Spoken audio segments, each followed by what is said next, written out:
there, Virgo. Welcome to your mid-September 2023 General Tarot update. It's Raina here.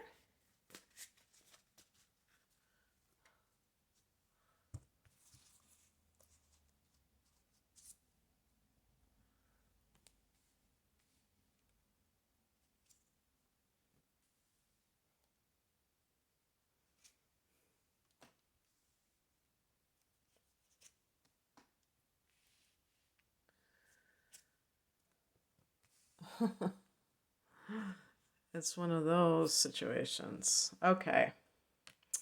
Alrighty then. Okay.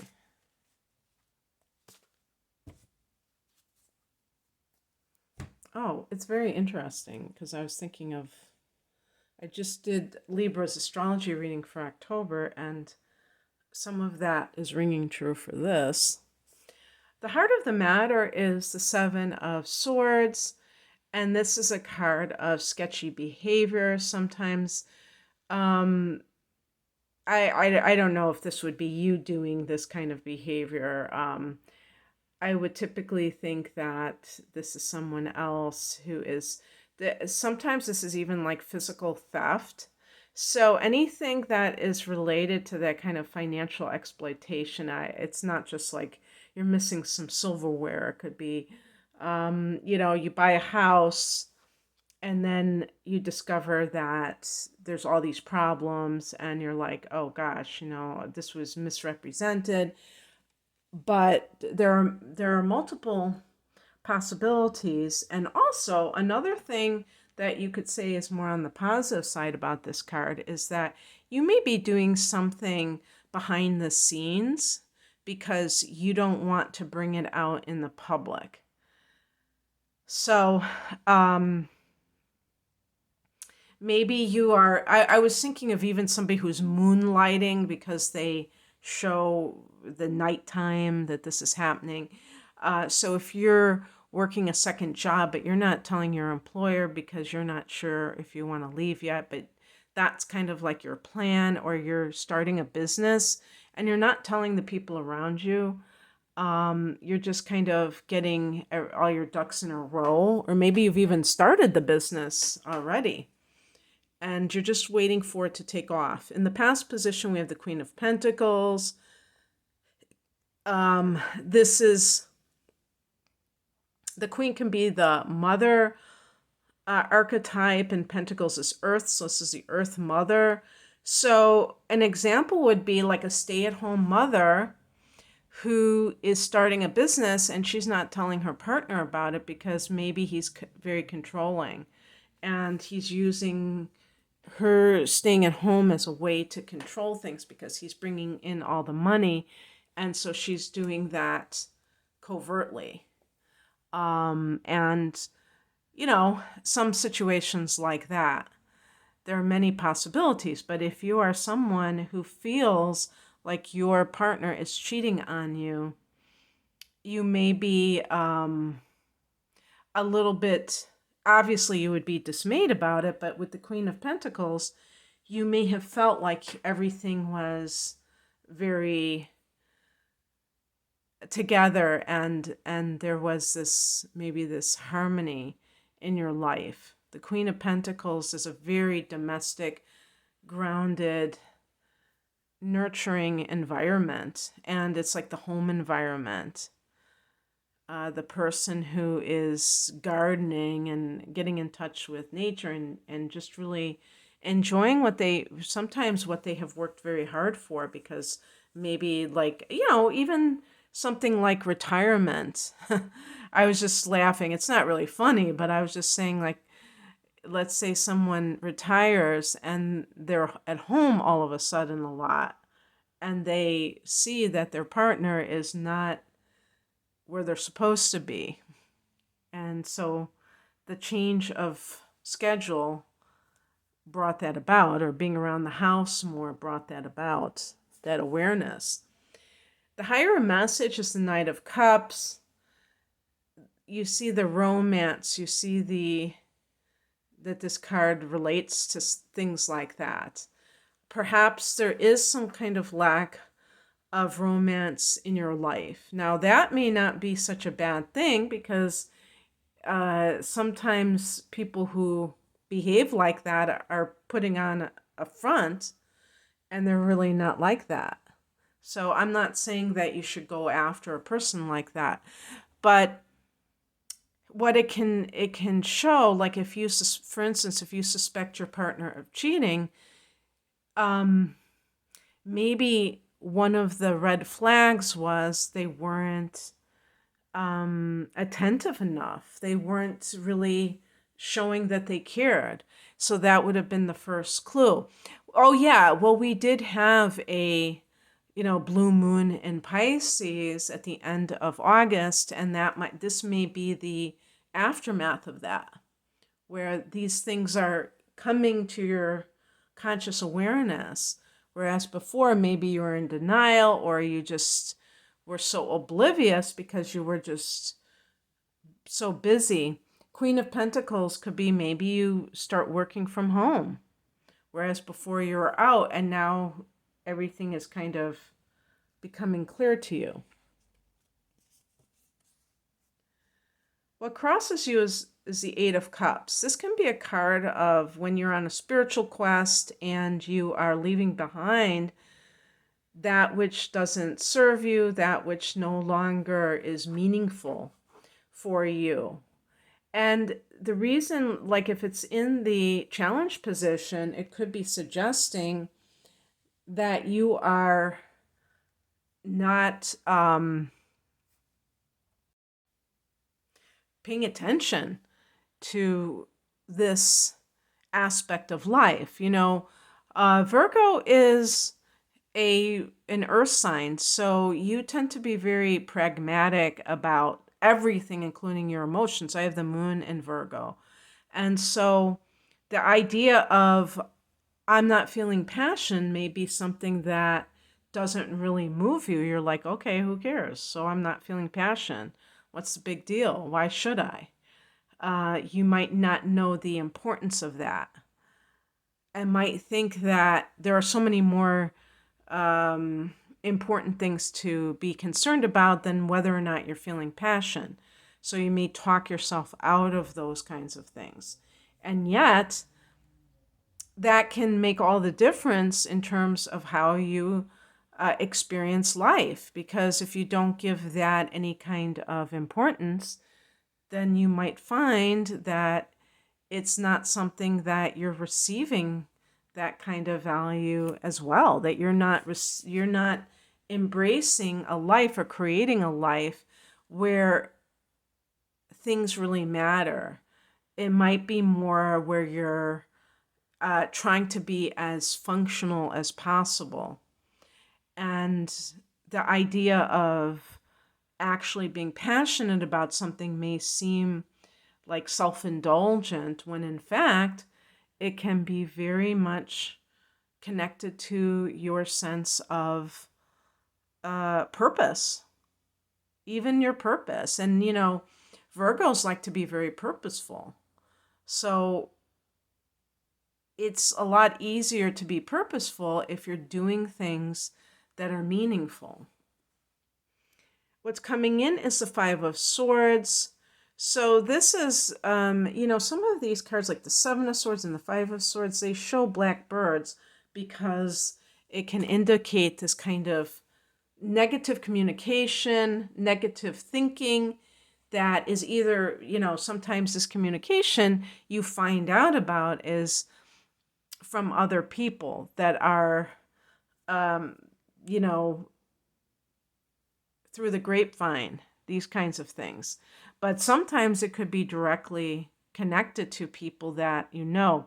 I call this the flying monkeys card, because if you're dealing with a narcissist, maybe the Seven of Swords is a narcissistic personality, a lot of times they have people in their life, relatives, friends, co-workers, employees, who will do their bidding and try to ferret out information about the person that the narcissist is trying to control.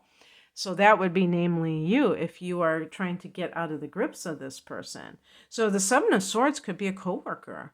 And maybe they are enlisting people to be against you because, sometimes these people have a very intimidating aura, and other people are, a lot of people tend to be followers in life. They tend to just go along to get along. So they may go along with this person and you become the black sheep in that company. For whatever reason, it may have nothing whatsoever to do with you. Sometimes a narcissist, whether it's a coworker, a boss, a parent, and a parent can do this to a child that they actually admire. And instead of, treating that person well, they, treat that person like crap because they are envious of that individual. Think about that. Think about people that are mean to others simply because they're jealous of them or envious of them.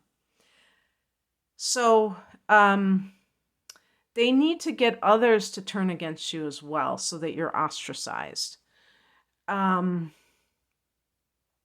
reason I say keep this in mind is because Virgo people, now remember I said I have the moon in Virgo, I think Virgo people tend to be insecure, okay?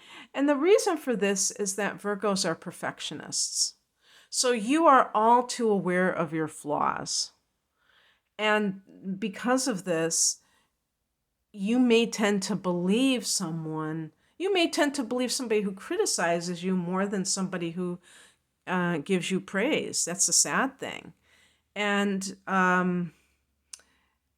it's very important that you don't engage with people who are trying to generate negativity for whatever their twisted reasons. So if somebody comes at you and tells you, oh, so-and-so has been saying these things about you, the more neutrality you can give to that situation, the better, because you don't give them any kind of supply, which is your reaction, is their supply. That's what energy vampires need. Very parasitical.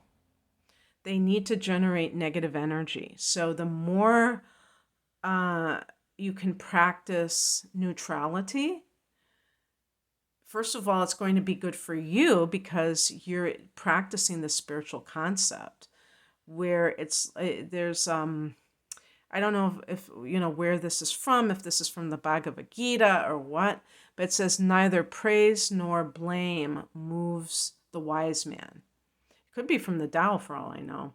But you think about it, when somebody flatters you, that doesn't mean that they are being honest. They could be trying to get something from you, right? I know that sounds cynical, but it's true.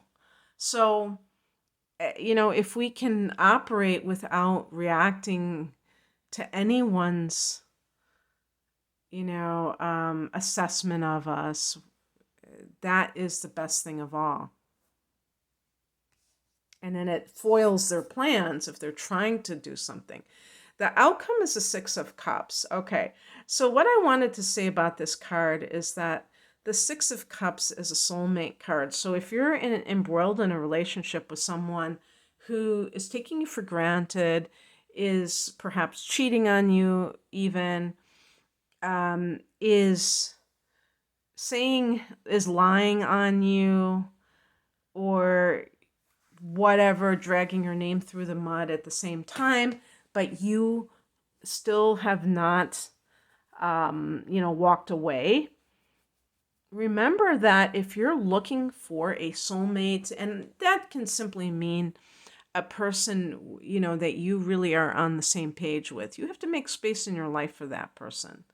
You can't stay with someone who is a negative influence because, first of all, they're going to drain your energy. They're going to drag you down.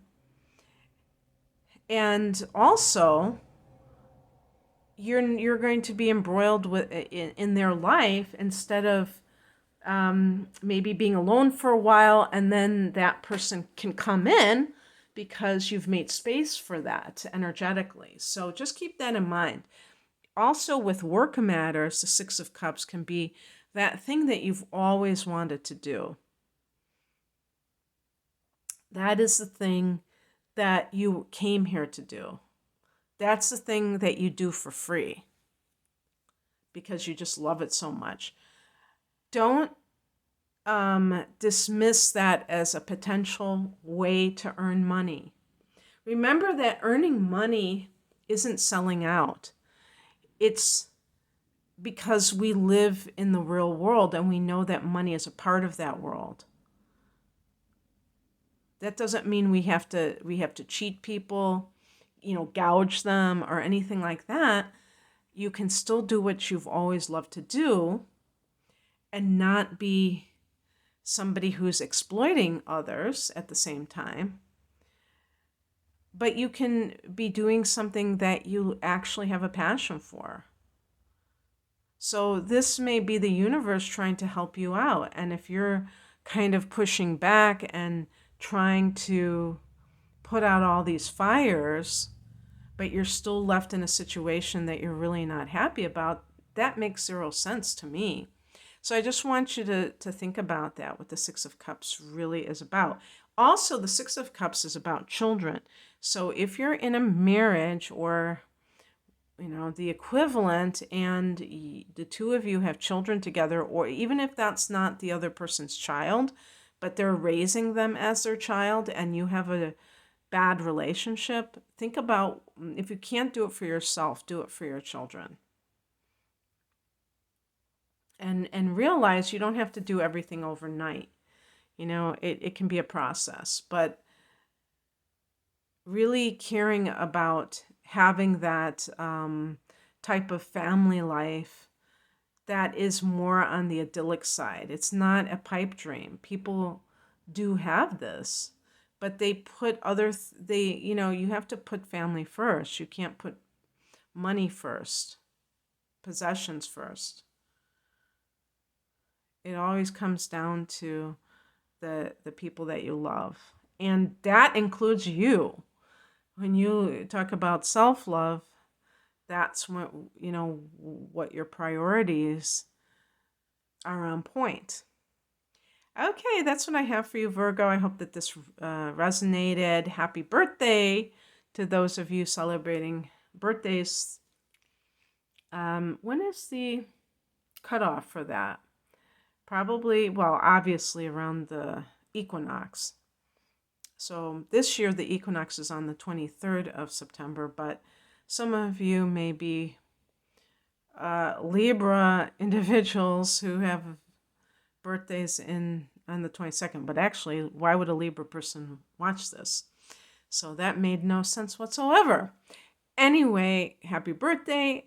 I hope you enjoyed this. If you would like a private reading, the link is below. Take care. Bye.